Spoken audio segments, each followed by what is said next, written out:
નમસ્કાર, પ્રવેગ ટીવીમાં આપનું સ્વાગત છે। હું છું ભદ્રેશ। સમાચારની શરૂઆતમાં એક નજર કરીએ હેડલાઇન્સ પર। રાજ્યમાં નવા 26 કાર્યાલયોના ઉદ્ઘાટન વચ્ચે જેપી નડ્ડાએ કર્યો દાવો, કહ્યું 26 બેઠકોથી ગુજરાતની જનતા વિજય અપાવશે।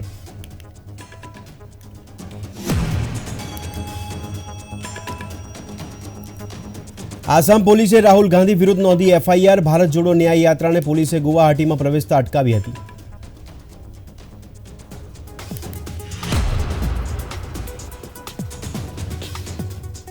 म्यांमार आर्मीનું પ્લેન મિઝોરમમાં ક્રેશ। એરપોર્ટ પર લેન્ડિંગ વખતે થયો અકસ્માત। પાયલટને ગંભીર ઈજા।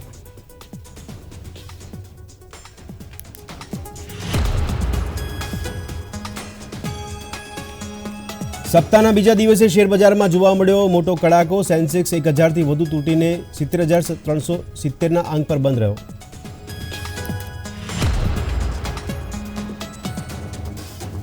પ્રજાસત્તાક દિવસની પરેડમાં જોવા મળશે ધોરડોની ઝલક। ભૂંગા, રોગાન આર્ટ અને રણોત્સવ અને ટેન્ટ સિટીની ટેબ્લોમાં કરાયો સમાવેશ।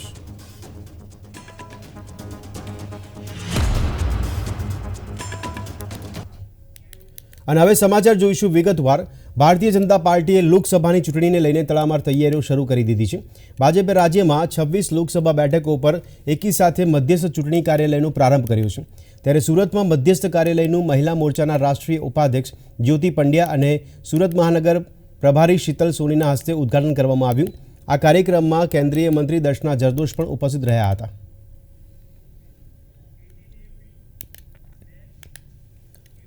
સુરેન્દ્રનગરમાં લોકસભાની ચૂંટણી માટે ભાજપે કાર્યાલયનું ઉદ્ઘાટન કર્યું છે। મંત્રી કુંવરજી બાવળિયાએ આ કાર્યાલયને ખુલ્લું મૂક્યું હતું। સુરેન્દ્રનગર લોકસભાની બેઠક પર કોળી સમાજના મતોનું પ્રભુત્વ રહેલું હોવાથી આ બેઠક પર કુંવરજી બાવળિયા ચૂંટણી લડે તેવા પણ એંધાણ છે। હાર્દિક પટેલ સહિતના ધારાસભ્યો કાર્યાલય ઉદ્ઘાટન કાર્યક્રમમાં હાજર રહ્યા હતા। આવનારા અમૃતકાલમાં આદરણીય નરેન્દ્રભાઈનું જે સપનું છે, કારણ કે આ 2024ની ચૂંટણી એ અમૃતકાલના ગાળાની સૌપ્રથમ લોકસભા ચૂંટણી છે। એમાં એ સ્વપ્નું એનું લક્ષ્યાંક પૂર્ણ કરવા માટે સુરેન્દ્રનગર લોકસભા સીટના દરેક વિધાનસભા સીટના કાર્યકર્તાઓ, સંગઠનના લોકો, ચૂંટાયેલા લોકોએ એક પ્રતિજ્ઞા લીધી છે કે આવનારા સમયમાં અમે તન મન ધનથી સંપૂર્ણ સમય રાષ્ટ્રના વિકાસમાં, દેશના વિકાસમાં અને વિકસિત ભારતમાં અમારું પણ કણ-કણનું યોગદાન આપીશું। લોકસભાની ચૂંટણીને લઈને ભાજપે તૈયારીઓ શરૂ કરી દીધી છે। ત્યારે આજે ભાજપના રાષ્ટ્રીય પ્રમુખ જેપી નડ્ડાએ રાજ્યમાં 26 લોકસભા બેઠકો પર એક સાથે મધ્યસ્થ ચૂંટણી કાર્યાલયનો પ્રારંભ કર્યો છે। ગાંધીનગરમાં અમિત શાહના ચૂંટણી કાર્યાલયના ઉદ્ઘાટન બાદ સંબોધન કરતા તેમણે જણાવ્યું કે 2024ની લોકસભા ચૂંટણીમાં 2024ની આજે ચૂંટણી યોજાશે તેમાં ભાજપ ગત વખત કરતાં પણ વધુ બેઠકો સાથે જીતશે।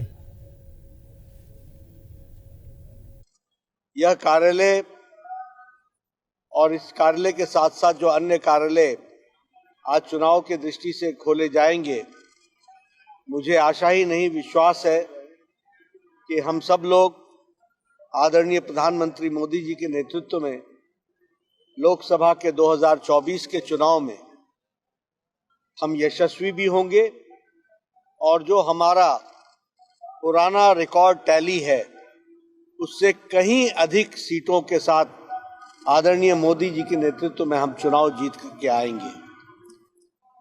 जहाँ तक गुजरात का सवाल है, आपने 26/26 26 आउट ऑफ 26 यह आपका ट्रैक रिकॉर्ड रहा है और मुझे विश्वास है, अटूट विश्वास है कि इस बार 2024 में भी गुजरात की जनता प्रधानमंत्री मोदी जी को फिर से आशीर्वाद देकर 26 आउट ऑफ 26 सीटों में विजयश्री हासिल कराएगी। લોકસભા ને એમઆઈ પાટીલજીનો કાર્ય મંત્ર છે કે 5 લાખથી વધારે વોટથી દરેકે દરેક લોકસભા આપણે જીતવી છે અને સરકાર તરીકે અમારે જે કામ કરવાનું હશે એ તમારી પાસેથી, તમારી સાથે રહી અને એ કામ અમે કરીશું। આપણે સૌ સાથે મળી અને 26 સીટો 5 લાખથી વધારે વોટથી જીતીશું એવો અહેસાસ આપણા રાષ્ટ્રીય અધ્યક્ષને આપીએ, જેથી કરીને એમને એમ થાય કે ના 26 અને આપણા માટે પણ માન્ય નરેન્દ્રભાઈને ત્રીજી વખત બેસાડીશું અને સાથે સાથે 26 સીટો પણ આપણે ત્રીજી વખત આપવાના છીએ। આજે કેન્દ્રીય ગૃહપ્રધાન અમિત શાહ ગાંધીનગરની નેશનલ ફોરેન્સિક સાયન્સ યુનિવર્સિટીમાં આયોજિત સંમેલનમાં ઉપસ્થિત રહ્યા હતા.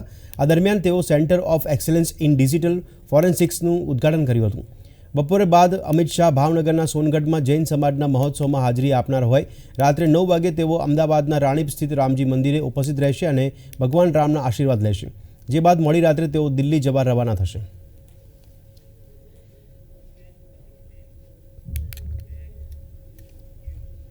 યાત્રાધામ અને શક્તિપીઠ અંબાજી ખાતે કેબિનેટ મંત્રી બળવંતસિંહ રાજપૂતે મા અંબાના ચરણોમાં શીશ ઝુકાવીને દર્શન કર્યા હતા.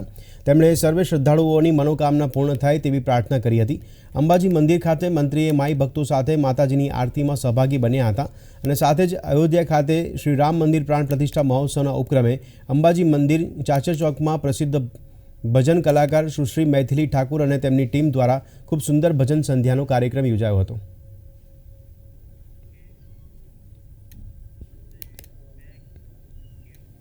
યાત્રાધામ અંબાજી ખાતે બનાસકાંઠા જિલ્લાના પ્રભારી બળવંતસિંહ રાજપૂતે નિઃશુલ્ક ભોજનનો આરંભ કરાવ્યો. તેમણે પ્રસાદ પીરસીને અંબિકા અન્નક્ષેત્રમાં બાલિકાઓને ભોજન પ્રસાદ પીરસીને શુભારંભ કરાવ્યો હતો.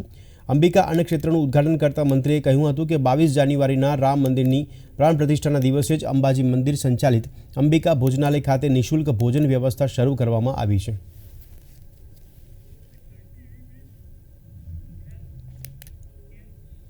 કેન્દ્રીય સંચાર રાજ્યમંત્રી દેવુસિંહ ચૌહાણે નડિયાદ ખાતે પ્રાકૃતિક કૃષિ ખેત પેદાશ વેચાણ હાટની મુલાકાત લીધી હતી. મંત્રીએ પ્રાકૃતિક કૃષિ દ્વારા ઉત્પાદિત વિવિધ ખેત પેદાશો જેમ કે રીંગણ, પાપડી અને ઘીની ખરીદી કરી ખેડૂતોને પ્રોત્સાહિત કર્યા હતા. સાથે જ તેમણે ખેડૂતો સાથે પ્રાકૃતિક ખેતી સંબંધિત બાબતો પર ચર્ચા કરી ખેડૂતોને જરૂરી માર્ગદર્શન આપ્યું હતું.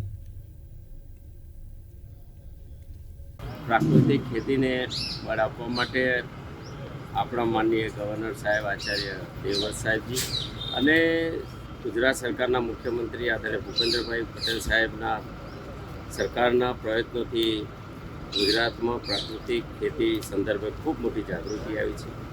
ખેડૂતો પણ મોટી સંખ્યામાં એનું ઉત્પાદન કરતા આવ્યા છે.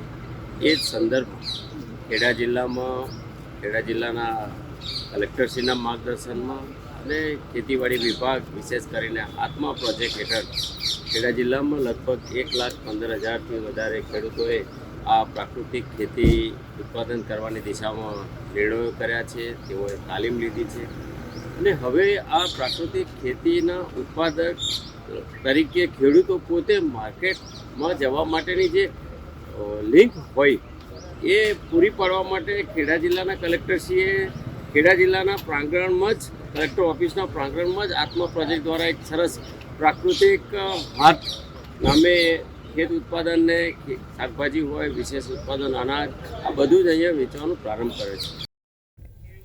રામ મંદિરના પ્રાણ પ્રતિષ્ઠા મહોત્સવ દરમિયાન ઉત્તર પ્રદેશના મુખ્યમંત્રી દ્વારા દેશના વડાપ્રધાન અને RSSના વડાને જે ચાંદીની ભવ્ય રામ મંદિરની પ્રતિકૃતિ આપવામાં આવી હતી, આ પ્રતિકૃતિ સુરતના જ્વેલર્સ વેપારીએ તૈયાર કરી છે.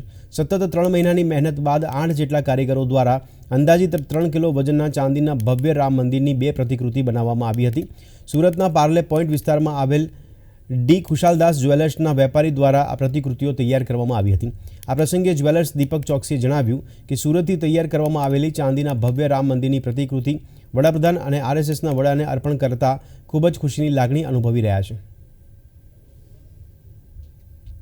માનનીય પ્રધાનમંત્રીશ્રીને માનનીય યોગીજી દ્વારા એક મંદિર ગિફ્ટ કરવામાં આવેલું હતું અને માનનીય ભાગવતજીને યોગીજી દ્વારા એક ગિફ્ટ કરવામાં આવેલું મંદિર. એ બંને મંદિરનું નિર્માણ સુરતમાં થયેલું છે. સુરત જે ગોલ્ડ, સિલ્વર અને ડાયમંડમાં ખૂબ જ ફેમસ છે. એમાં આજે એક નવું સુરતને ગૌરવ લેવા જેવી વાત છે કે સુરતમાંથી 2 મંદિર એ અહીંયા અમારે ત્યાં ડી ખુશાલભાઈ જ્વેલર્સમાં બનેલા હતા અને આ બંને મંદિરનું નિર્માણ થઈ અને અમે ત્યાં મોકલાવેલા હતા અને બનતા અમને અંદાજિત 3.5 મહિના જેવો સમય લાગ્યો. એમાં અંદાજિત 3 કિલો જેવી ચાંદી છે જે અમે યુઝ કરેલી છે અને ઉપરાંત એક નાની માઇનોરલી એમાં જે ડિટેલ્સ છે એનો અમે ધ્યાન રાખી અને કરવાનો પૂરતો પ્રયત્ન કરેલો છે. અમે જ્યારે મંદિરને કાચું બનાવેલું હતું ત્યારે માનનીય યોગીજીને બતાવવા ગયેલા હતા. એમનું સૂચન હતું કે આમાં રામલલાજીની મૂર્તિનું સ્થાપન કરીને પછી આપ મંદિરને બતાવશો. એટલે જ્યારે મંદિરમાં રામલલાજીની મૂર્તિનું સ્થાપન કર્યું અને પછી મંદિર એક અલૌકિક અને અદ્ભુત અમે લોકોને પણ ફીલ આવ્યું કે આ સુંદર મંદિરનું નિર્માણ થયેલું છે. અને સુરત માટે આજે પ્રાઉડ ને ગૌરવ લેવા જેવી વાત છે કે સુરતમાંથી નિર્મિત થયેલા 2 મંદિર માનનીય પ્રધાનમંત્રીશ્રીને અને માનનીય ભાગવતજીને માનનીય યોગીજી દ્વારા ગિફ્ટ કરવામાં આવેલા. અયોધ્યા અભિષેક સમારોહના પછીના દિવસે રામ મંદિરમાં શ્રદ્ધાળુઓનો ભારે ધસારો થતાં પોલીસને ભીડને સંભાળવામાં મુશ્કેલી પડે છે. મોટી સંખ્યામાં શ્રદ્ધાળુઓ દર્શન માટે આવતા મંદિરની બહાર ભારે માત્રામાં ભીડ જોવા મળી હતી. ભીડ અશાંત બની જતાં કાબૂમાં લેવા માટે સુરક્ષા દળોને તૈનાત કરવામાં આવ્યા હતા. दर्शन तो लगातार करा रहे हैं, पर चूंकि संख्या लोगों की ज़्यादा है और हम चाहते हैं लोग अपना धैर्य न खोएं, हमारी बात माने और धैर्य पूर्वक उन्हें इंतज़ार तो करना पड़ेगा. जो लोग आगे जब वो दर्शन पूरा कर लेंगे तो पीछे वाले लोग आगे जाएंगे. मैं सिर्फ एक ही बात कहना चाहता हूँ, नंबर एक कि जो आगे वाले लोग हैं उनका दर्शन होने के पश्चात उनके पीछे वालों का दर्शन होगा. जो पीछे वाले उनके पीछे वालों को पहले दर्शन नहीं करने देंगे. सब एक निश्चित क्रम में दर्शन कर रहे हैं, व्यवस्थित तरीके से दर्शन कर रहे हैं और सभी के दर्शन पूर्ण. તો વર્ષોથી જે ઘડીની રાહ જોવામાં આવી રહી હતી તે આવી ગઈ છે. રામલલ્લા તેમના મંદિરમાં બિરાજમાન થઈ ગયા છે. હજુ સમગ્ર દેશમાં રામોત્સવનો માહોલ જોવા મળ્યો છે. ત્યારે થાનગઢના ગુજરાત ગૌરવ એવોર્ડ પુરસ્કૃત તેમજ ઇન્ટરનેશનલ શિલ્પકાર રાજેશ મુડિયા દ્વારા 40 ટન રેતીમાંથી શ્રી રામ મંદિર તેમજ ભગવાન રામનું ભવ્ય સુંદર રેત શિલ્પ બનાવવામાં આવ્યું છે. થાનગઢના સ્થાનિકો આ રેતી શિલ્પ જોઈને ભાવ વિભોર બન્યા હતા.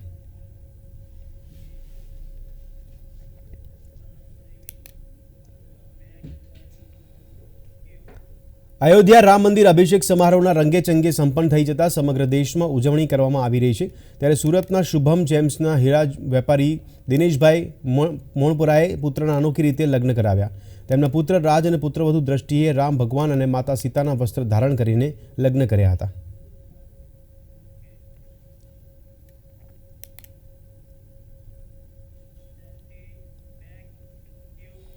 રાહુલ ગાંધીની આગેવાની હેઠળની ભારત જોડો ન્યાય યાત્રાને આસામ પોલીસે ગુવાહાટીમાં પ્રવેશતા અટકાવી દીધી હતી. યાત્રા સાથે આવેલા લગભગ કોંગ્રેસના 5000 કાર્યકરોને પોલીસે અટકાવ્યા હતા. ત્યારે તેઓનું પોલીસ સાથે ઘર્ષણ થયું હતું. રાહુલ ગાંધીના કાફલાને ગુવાહાટીમાં પ્રવેશતા અટકાવવામાં આવતા કોંગ્રેસના કાર્યકરોએ વિરોધ કરીને બેરિકેડ તોડી નાખ્યા હતા. આ અંગે રાહુલ ગાંધીએ જણાવ્યું કે આસામના સીએમ જે કરી રહ્યા છે તેનાથી યાત્રાને ફાયદો થશે અને યાત્રાને મફતમાં પ્રચાર મળી રહ્યો છે. ये जो असम के चीफ मिनिस्टर यात्रा के अगेंस्ट कर रहे हैं, सबसे पहले इससे यात्रा का फायदा हो रहा है. जो पब्लिसिटी हमें शायद नहीं मिलती, कॉलेज में जाने से रोकना, अब यहाँ पे पद यात्रा रुकवानी, ये तो इनकी स्टाइल है. इंटिमिडेशन टैक्टिक्स से हम इंटिमिडेट नहीं होते इन लोगों से, इनसे डरते नहीं हैं. मगर कांग्रेस पार्टी की नहीं जा सकती, वो ट्रैफिक नहीं रोकते हैं, उनकी पदयात्रा ट्रैफिक नहीं रोकती है, हमारी पदयात्रा ट्रैफिक रोकती है. तो क्लियर है विपक्ष की लड़ाई कौन लड़ रहा है. कांग्रेस लड़ रही है, हमारे जो पार्टनर पार्टीज हैं वो लड़ रहे हैं. तो क्लैरिटी तो बहुत मतलब सब लोगों के सामने आ रही है. વડાપ્રધાન નરેન્દ્ર મોદીએ નેતાજી સુભાષચંદ્ર બોઝને તેમની 127મી જન્મ જયંતિ પર જૂના સંસદ ભવનમાં શ્રદ્ધાંજલિ આપી હતી. પીએમ મોદીએ પરાક્રમ દિવસની શુભેચ્છા પાઠવતા કહ્યું કે દેશની સ્વતંત્રતા માટે તેમનું અતૂટ સમર્પણ લોકોને પ્રેરણા આપે છે. લોકસભા સ્પીકર ઓમ બિરલા, કેન્દ્રીય મંત્રી અર્જુન રામ મેઘવાલ, જીતેન્દ્રસિંહ, કોંગ્રેસના રાષ્ટ્રીય અધ્યક્ષ મલ્લિકાર્જુન ખડગેએ પણ જૂના સંસદ ભવનમાં નેતાજી બોઝને શ્રદ્ધાંજલિ આપી હતી.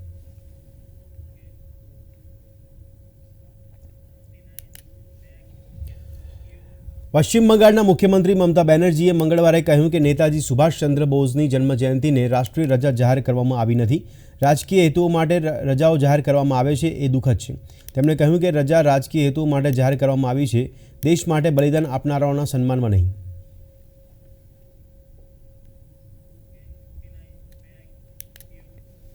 બાવીસ જાન્યુઆરીએ ભારત હોંગકોંગને પાછળ છોડીને માર્કેટ કેપિટલાઇઝેશનની દ્રષ્ટિએ વિશ્વનું ચોથું સૌથી મોટું સ્ટોક એક્સચેન્જ બન્યું છે. હાલમાં અમેરિકા વિશ્વનું સૌથી મોટું બજાર છે. રિપોર્ટ અનુસાર ભારતીય શેર બજારે પ્રથમ વખત હોંગકોંગને પાછળ છોડી દીધું છે. ભારતના શેર માર્કેટનું કેપિટલાઇઝેશન હોંગકોંગના $4.29 ટ્રિલિયન વટાવીને $4.33 ટ્રિલિયન સુધી પહોંચી ગયું છે. આવી સ્થિતિમાં ભારત વિશ્વનું ચોથું સૌથી મોટું ઇક્વિટી માર્કેટ બની ગયું છે.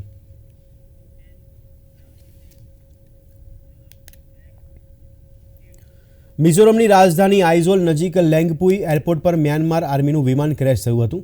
આ વિમાન મ્યાનમારથી સૈનિકોને એરલિફ્ટ કરવા માટે આવ્યું હતું અને મળતી માહિતી મુજબ મ્યાનમારના બળવાખોરોના હુમલામાં બચી ગયેલા સૈનિકોને લેવા માટે આવેલું આ વિમાન લેંગપુઈ એરપોર્ટ પર દુર્ઘટનાગ્રસ્ત થયું છે.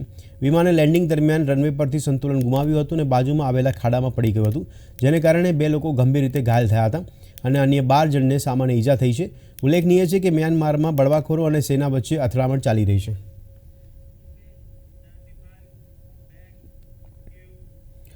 પ્રજાસત્તાક દિનની ઉજવણીના ભાગરૂપે ભારતીય વાયુસેનાના કુલ 51 એરક્રાફ્ટ, જેમાં 29 fighter aircraft, 8 transport aircraft, 13 helicopter અને 1 હેરિટેજ એરક્રાફ્ટ આ વર્ષના ગણતંત્ર દિવસના ફ્લાય પાસ્ટમાં ભાગ લેશે. ભારતીય સેનાના 4 અને ભારતીય નૌકાદળનું 1 વિમાન પણ આઈએએફ એરક્રાફ્ટ સાથે 2 અલગ અલગ ફોર્મેશનમાં ઉડાન ભરશે.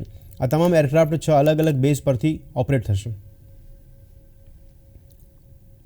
75वें गणतंत्र दिवस में भाग लेते हुए मैं काफ़ी गर्व महसूस कर रहा हूँ और मैं आशा करता हूँ कि हमारे देश के नौजवान हमसे प्रोत्साहित होकर भारतीय वायुसेना में का भाग बने और अपनी मातृभूमि की सेवा करें. 75वें गणतंत्र दिवस फ्लाई पास्ट में भाग लेते हुए मुझे अत्यंत गर्व महसूस हो रहा है और मैं यह आशा करती हूँ कि भारत के नौजवान भी भारतीय वायुसेना का भाग बने और अपने देश को ऊंचाइयों पर ले जाए. इस साल भारत के 75वें गणतंत्र दिवस के अवसर पर 47 स्क्वाड्रन के बहादुर पायलट्स कर्तव्य पथ पर 3 MiG-29 जहाज़ों के साथ बास फॉर्मेशन में 800 किलोमीटर प्रति घंटे की रफ्तार से सलामी मंच के सामने से उड़ान भरेंगे. इस अवसर पर मैं सभी देशवासियों को बहुत बहुत बधाइयाँ देता हूँ. દિલ્હી પ્રજાસત્તાક દિવસની તૈયારીઓ પૂરજોશમાં ચાલી રહી છે, ત્યારે ભારતીય નૌકાદળની ટુકડી કર્તવ્ય પથ પર પરેડ માટે તૈયારીઓ કરી રહી છે. ગણતંત્ર દિવસની પરેડ માટે ફૂલ ડ્રેસ રિહર્સલ આજે યોજાશે, ત્યારે ફૂલ ડ્રેસ રિહર્સલને કારણે મધ્ય દિલ્હીમાં લોકોને મુસાફરીમાં મુશ્કેલીનો સામનો ન કરવો પડે તે માટે દિલ્હી ટ્રાફિક પોલીસે એડવાઇઝરી જાહેર કરીને અન્ય વૈકલ્પિક માર્ગોનો ઉપયોગ કરવાની સલાહ આપી છે.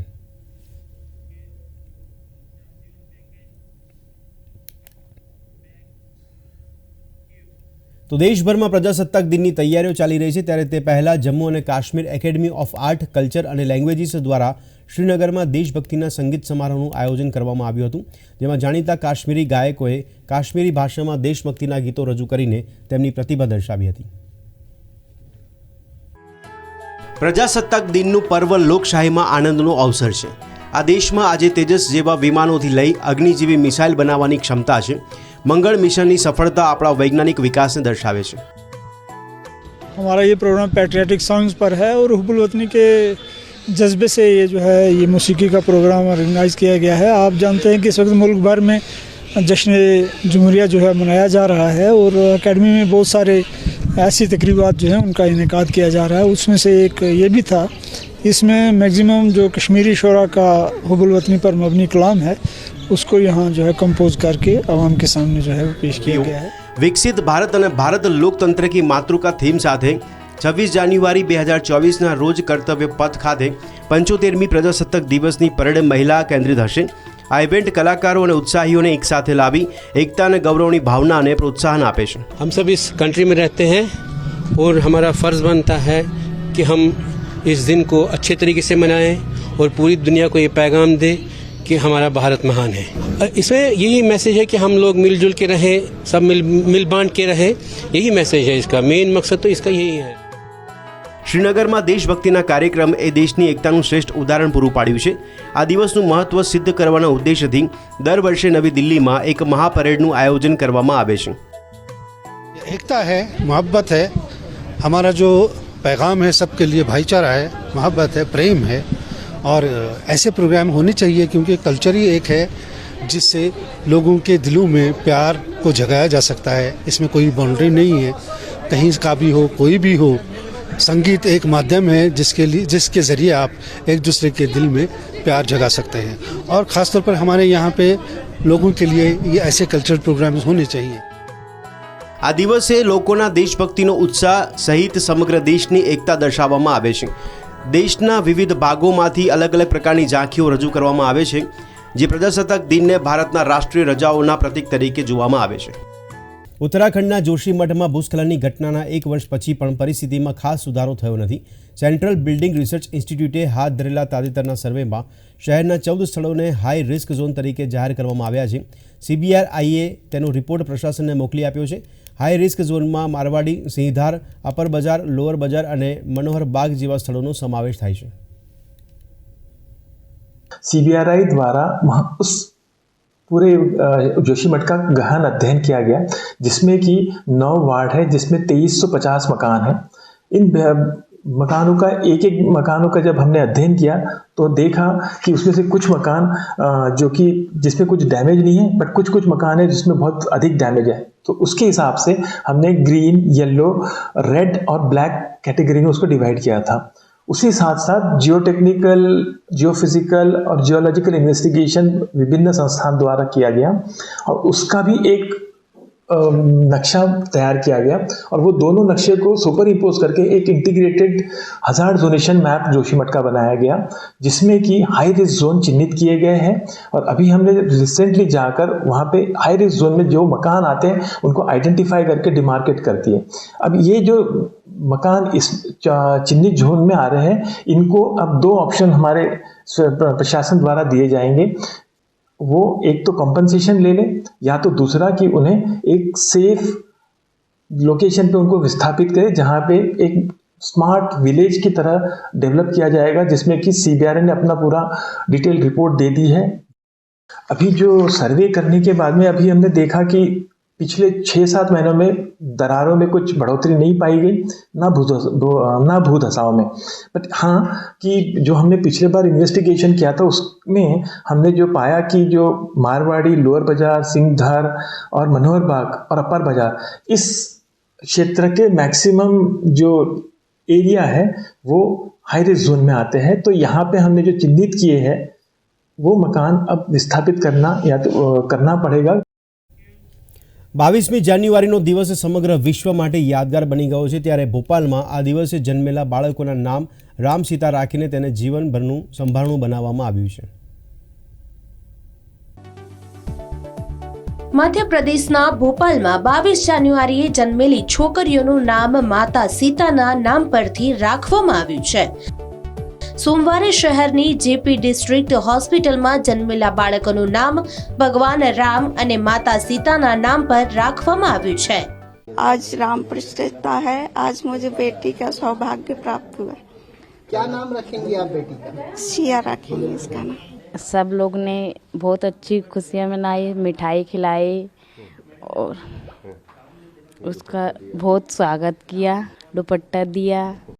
The hospital celebrated the occasion by જન્મેલા બાળકોને ભેટ આપીને અને હોસ્પિટલમાં મીઠાઈઓ વહેંચીને આ પ્રસંગની ઉજવણી કરી હતી।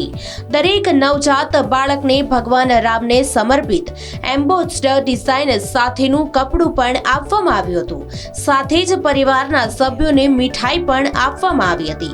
સાથે સાથે હોસ્પિટલ સત્તાધીશોએ જરૂરિયાતમંદો માટે મફત ભોજનની પણ વ્યવસ્થા કરી હતી। हमारी कमेटी ने डिसाइड करा कि सबको जहाँ भी मिठाई दी जाएगी और एक राम नाम का गमछा दिया जाएगा। पास में ही मंदिर है हमारे कैंपस में ही, तो वहाँ पे भंडारा का आयोजन किया गया है। सब तरफ लाइटिंग करी गई है और सब साफ़ सफाई की विशेष व्यवस्था रखी गई है। तो इस तरह के जो आयोजन होते हैं उस तरह के सब तरह का किया गया है। 22મી જાન્યુઆરીનો દિવસ સમગ્ર ભારત દેશની સાથે સાથે વિશ્વ માટે પણ યાદગાર હતો। ત્યારે આ પરિવારો માટે તો તે જ દિવસે બાળકનો જન્મ થતા આખી જિંદગી માટે તે દિવસ એક સુંદર સંભાળણું બની ગયો છે। બ્યુરો રિપોર્ટ, પ્રવેગ ટીવી। તો આ હતા અત્યાર સુધીના સમાચાર। વધુ સમાચાર સાથે ફરી મળીશું, ત્યાં સુધી આપ જોતા રહો પ્રવેગ ટીવી। નમસ્કાર।